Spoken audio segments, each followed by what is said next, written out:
Доброго дня! Я Андрій Переверзєв з міста Кременчук, лікар-ортопед-травматолог, і хочу сьогодні поговорити про технологію розподільного реєстру. І так, що це таке?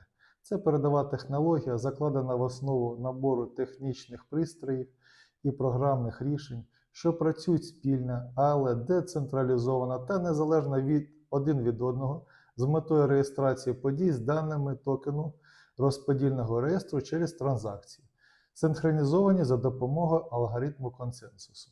Це дозволяє забезпечити безпеку та цілісність даних, виключити можливість зміни або підробки інформації, а також створити децентралізоване середовище, де учасниками мережі можуть безпечно і прозоро обмінюватися інформацією. У світі поки що відомо як мінімум 3